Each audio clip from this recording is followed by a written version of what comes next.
Toulouse, le 29 septembre 2002. Une seule idée lui revient constamment en tête. Ce serait la solution. Plus de cris, plus de pleurs, plus d'angoisse. Caroline regarde Tony blotti contre son sein. Comment l'arrivée de cet enfant, qu'ils avaient tant désiré tous les deux, avait-elle pu modifier leur vie à ce point? Elle avait toujours cru qu'un bébé était l'accomplissement ultime d'un couple, la preuve vivante de leur amour. Elle n'aurait jamais imaginé que cela pouvait entraîner le phénomène inverse, la condamnation à mort de son union. Elle n'a que 29 ans et sa vie lui semble un énorme gâchis. Ses parents sont mariés depuis plus de 30 ans et elle échoue lamentablement après seulement 4 années de mariage. Un bébé de surcroît. Caroline dessert son étreinte de son fils. Ce silence paisible lui semble presque irréel. Voici son souhait pour toujours et à jamais. La paix et le silence. Elle se lève du lit avec précaution. Elle attrape son sac à main posé sur le pouf à côté de sa table de chevet. Elle en extrait la plaquette de comprimés roses qu'elle a dérobée dans l'armoire à pharmacie des urgences cette nuit. Elle se retourne vers Tony qui dort toujours paisiblement. Elle n'a que 20 comprimés, mais elle pense que 2 devraient suffire pour emporter son fils. Le reste sera pour elle. Elle regarde l'heure sur le réveil digital posé sur sa table de chevet. 10h10. Elle sait que les déjeuners avec les parents d'Yves durent en général jusqu'au partage du gâteau vers 17h. En agissant maintenant, elle dispose de 8 heures au moins avant le retour de son mari. Elle dispose les oreillers de part et d'autre de Tony au cas où il bougerait dans son sommeil. Elle n'en a pas pour très longtemps, de toutes les façons. Elle se dirige vers la cuisine et prend son mortier dans le placard. Ses mains commencent à trembler. Elle s'arrête pour reprendre son souffle. Son cœur explose dans sa poitrine. Toulouse, le 11 mars 2020. Maman, mon Dieu, tu as voulu te suicider? Tu voulais tuer Tony aussi? Mon Dieu, c'est horrible! Ma chérie, je te demande pardon. J'ai beaucoup hésité à savoir si je devais t'en parler.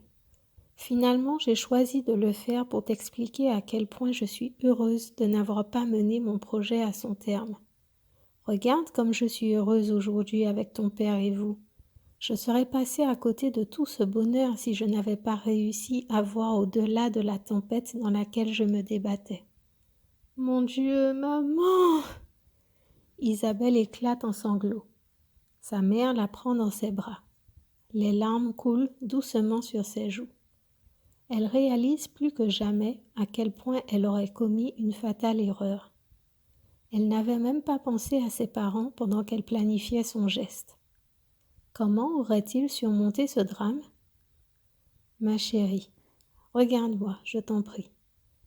Isabelle renifle et lève ses yeux pleins de larmes vers sa mère. Caroline tente de les essuyer avec ses mains.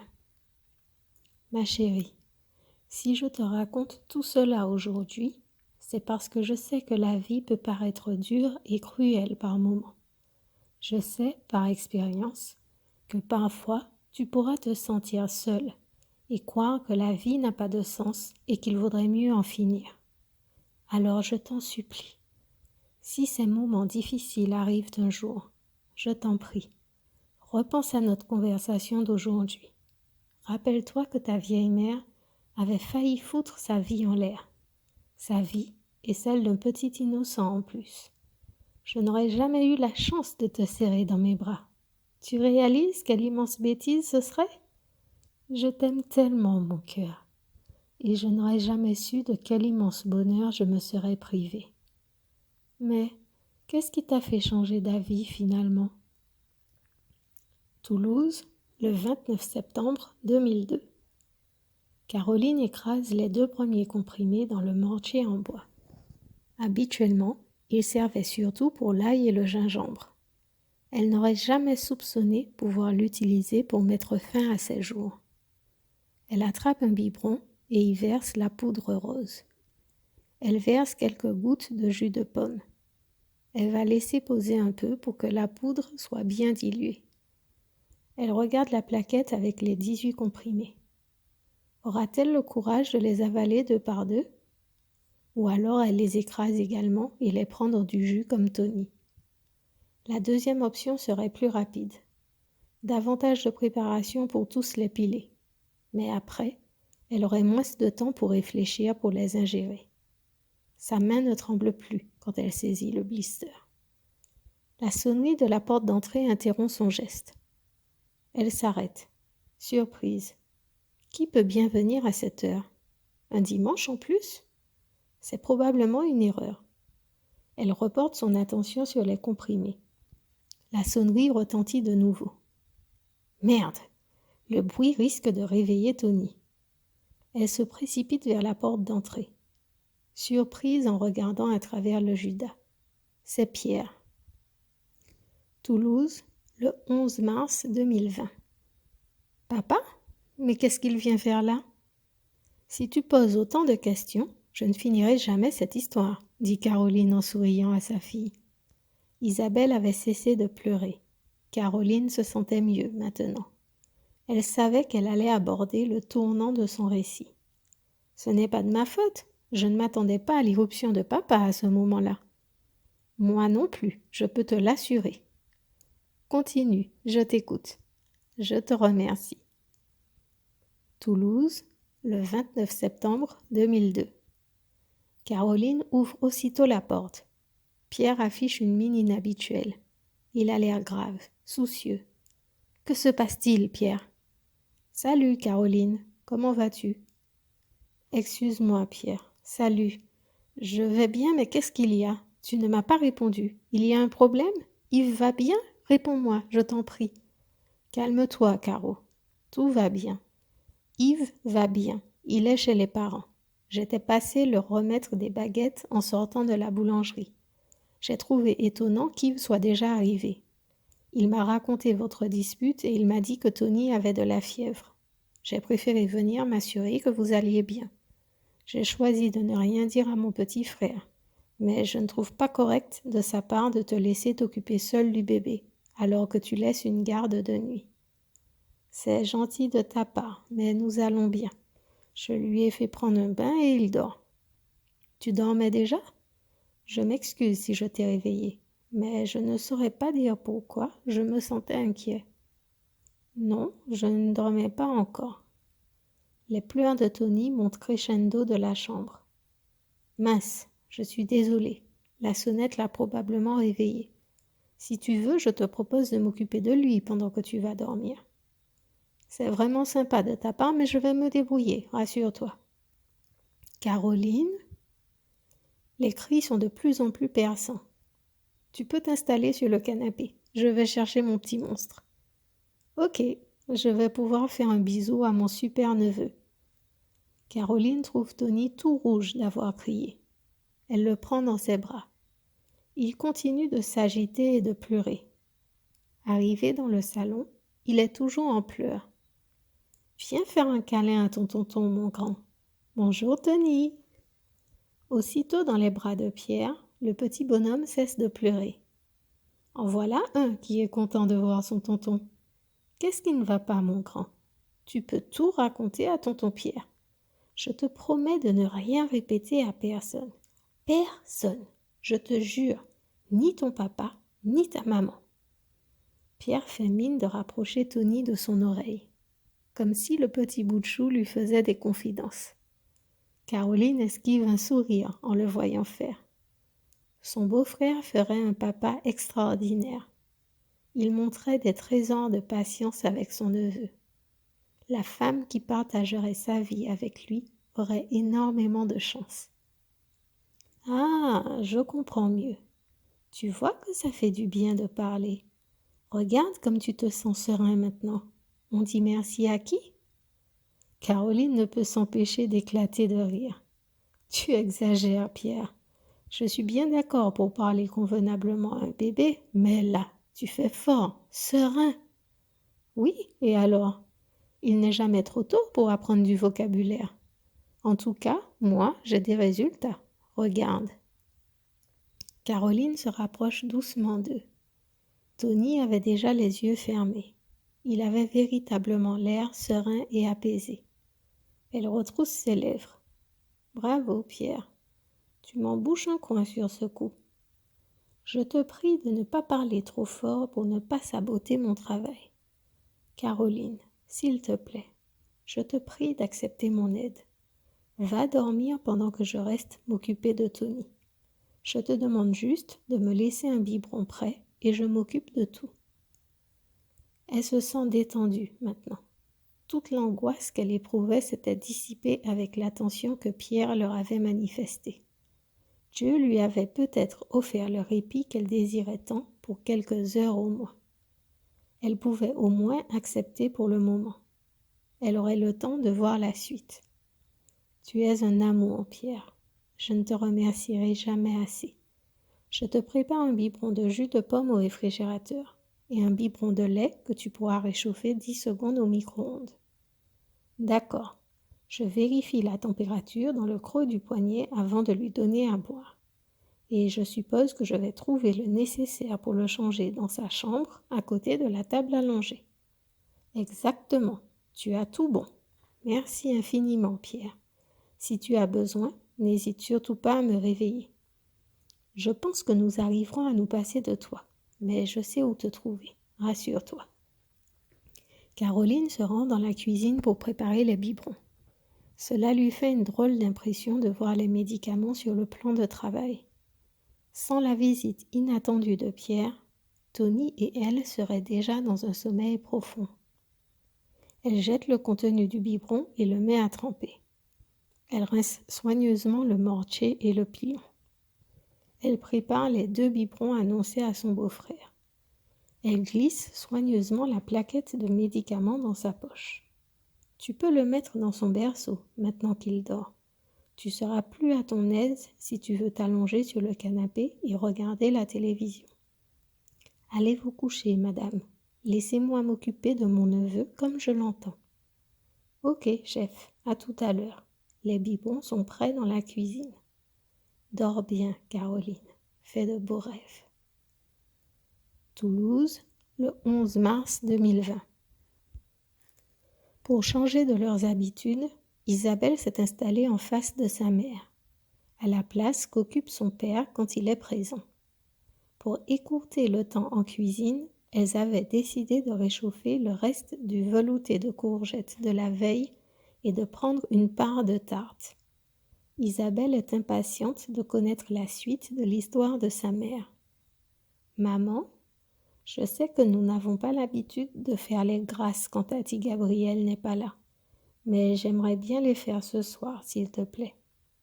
Je t'en prie, ma chérie, si tu en as envie, je t'écoute. Mon Dieu, je tiens à te remercier pour la vie. Merci d'avoir protégé ma maman et mon frère. Merci pour mon papa qui est arrivé au bon moment. Merci de toujours veiller sur nous à chaque instant. Merci pour la nourriture que tu nous offres et pour notre santé parfaite. Je ne me rappelle plus de tout ce que dit Tati, maman. Ce n'est pas important, ma chérie. Les grâces doivent simplement sortir du cœur. Si tu as fini, j'aimerais en faire à mon tour. Tu peux prendre le relais. Mon Dieu, je te rends grâce pour la famille merveilleuse que tu m'as offerte. Merci pour l'amour qui nous lie. Merci pour le respect et l'entente. Merci de nous protéger à chaque instant. Dans ce contexte de pandémie, je te demande humblement de bien vouloir protéger ta création et chacun de tes enfants. Merci pour la résolution parfaite de cette situation. Que ta volonté s'accomplisse, Seigneur. Amen. Amen. Bon appétit, maman. Merci pour ce délicieux repas que tu nous as préparé. Bon appétit, ma chérie. Toulouse, le 29 septembre 2002. Caroline ouvre lentement les yeux. Elle s'étire doucement dans le lit. Elle s'arrête un instant pour remettre de l'ordre dans ses idées. Son cœur lui signale qu'elle est toujours de ce monde grâce à la visite impromptue de Pierre. Elle allait commettre un acte irréparable. Il leur avait sauvé la vie. Elle inspire profondément pour calmer l'angoisse qui refait surface. Elle éprouve un sentiment paradoxal. Elle est heureuse d'être vivante, mais stressée à l'idée de tout ce qui l'attend, parce que rien n'est encore résolu. Les disputes avec Yves, les pleurs de Tony, les difficultés au boulot, tout cela va revenir. Comment pourrait-elle bien sortir de cet enfer? Elle inspire encore. Elle se sent suffoquée déjà rien que d'envisager tout ce qui l'attend. Elle tourne la tête vers l'horloge. 17h17. Elle se lève précipitamment. Mon Dieu, Tony. Elle ne l'a pas entendu pleurer du tout. Elle va dans le salon et s'arrête presque aussitôt dans son élan. Elle ne s'attendait pas à ce spectacle. Elle sent les larmes lui monter aux yeux. Pierre est endormi sur le canapé, Tony blotti contre sa poitrine. En fond sonore, elle reconnaît son album de soul favori. Elle se dirige vers la cuisine avec précaution pour ne pas faire de bruit. Le biberon qui contenait le lait est en train de tremper dans l'évier, juste à côté de celui qui aurait servi à donner le jus empoisonné à son fils. Caroline se retourne et s'approche du canapé. Elle reste figée devant la vue de son fils dormant ainsi paisiblement. Elle hésite à réveiller Pierre. Elle est curieuse de savoir si elle a dormi si profondément qu'elle n'a entendu aucun pleur, ou alors si par un incroyable miracle son fils n'a pas pleuré. Elle hésite également parce qu'elle ne sait pas si Pierre devrait encore être présent au retour de son mari. Elle ne sait pas comment il va réagir s'il trouve son frère avec eux. Il risque de se mettre en colère. Un rien le met hors de lui ces derniers temps. Je ne trouve pas correct d'observer les gens durant leur sommeil. Caroline sursaute. Elle était tellement perdue dans ses réflexions qu'elle n'a pas vu Pierre ouvrir les yeux. « Je te demande pardon, Pierre. Je me suis réveillée et j'étais juste admirative de vous voir dormir aussi tranquillement. Je n'ai pas entendu Tony pleurer durant mon sommeil. » Normal, il n'a pas beaucoup pleuré. Dès qu'il a commencé à chigner, je lui ai réchauffé son biberon. Il a tout bu rapidement. Je lui ai changé sa couche de pipi. J'ai contrôlé sa température et il avait 38. J'ai décidé de lui passer un gant de shed et je lui ai changé son body. J'ai fini par un massage des pieds avec un peu d'huile d'amande douce et il s'est endormi. J'ai profité pour me poser aussi et voilà l'histoire. Je te remercie pour tout, Pierre. Je me sens un peu mieux car j'ai bien dormi. Et sincèrement, je te le dois, car avec Tony à surveiller, je n'aurais pas été aussi calme et sereine. Tu vois que ce mot est important. Je t'avoue que ces derniers temps, je n'ai pas vraiment l'occasion de l'utiliser. Je me sens à bout de nerfs, mais ce n'est pas le moment d'en parler. Tony est là. Tu plaisantes? De quoi as-tu peur? Qu'il aille raconter notre discussion à son papa? Caroline ne peut s'empêcher de rire. Pierre a un humour décapant. Cela dit, pour le coup, il a raison en plus. Tu es trop bête, Pierre. Je me dis juste que je ne veux pas mêler notre fils à des histoires d'adultes. Je suis ravie de te voir rire, mais je veux te faire remarquer que les histoires d'adultes dont tu parles sont aussi ses histoires à lui. Vos disputes ont un impact sur lui. Vos décisions aussi auront des répercussions sur lui. Alors le tenir à l'écart me semble être illusoire. Mais ce n'est que mon avis sur la question. Caroline fronce les sourcils. C'est vrai qu'elle pense faire de son mieux pour tenir son fils en dehors des conflits. Mais elle sait pourtant que les bébés sont des éponges émotionnelles. Tony doit forcément ressentir tout le stress de leur foyer et les seuls moyens dont il dispose pour exprimer ses angoisses sont ses cris et ses pleurs. À quoi penses-tu? Je me disais que tu as certainement raison au sujet de Tony. Tant que la situation ne sera pas réglée avec son père, il risque encore de pleurer sans cesse. Quand je le vois avec toi, je me dis qu'il doit ressentir et absorber ton côté zen. Je pense que mon massage y est aussi pour beaucoup. Si tu veux, je te montrerai comment faire, aussi bien pour lui que pour toi.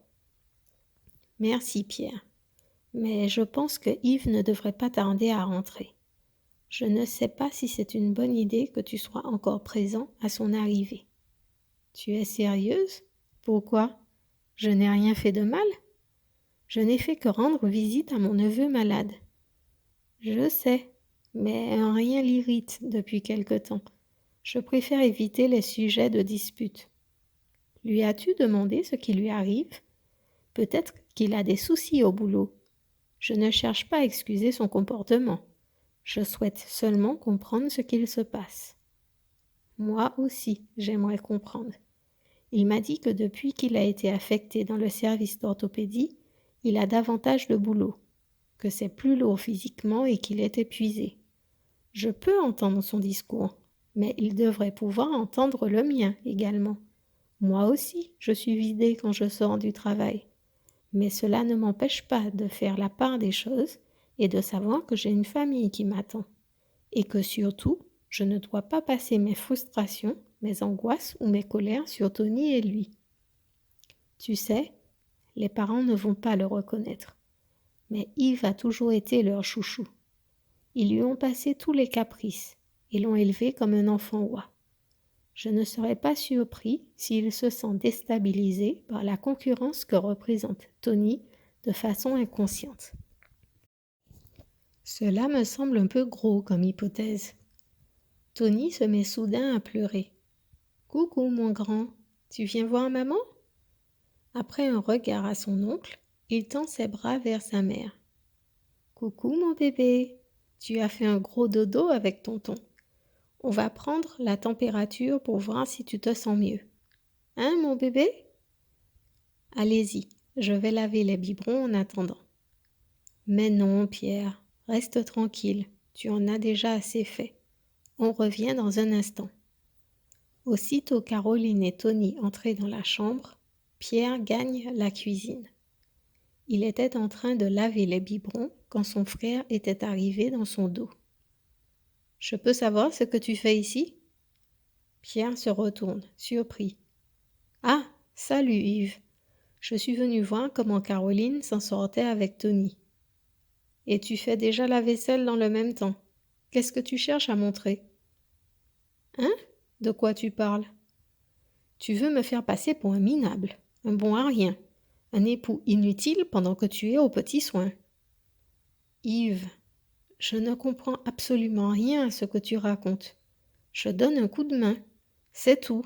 Ne va pas te faire un film pour pas grand-chose. » Ben voyons, pas grand-chose. Tu désertes le déjeuner familial pour venir t'occuper de ma famille à moi. Elle est pas belle la vie? Caroline est tétanisée. Elle a entendu la voix de son époux quand elle venait dans le couloir. Elle est retournée dans la chambre de Tony. Toute sa joie d'avoir trouvé une température à 37,5 s'est envolée. Elle aurait dû écouter son intuition et demander à Pierre de s'en aller. Elle se retient de pleurer. Son accalmie avait été de courte durée.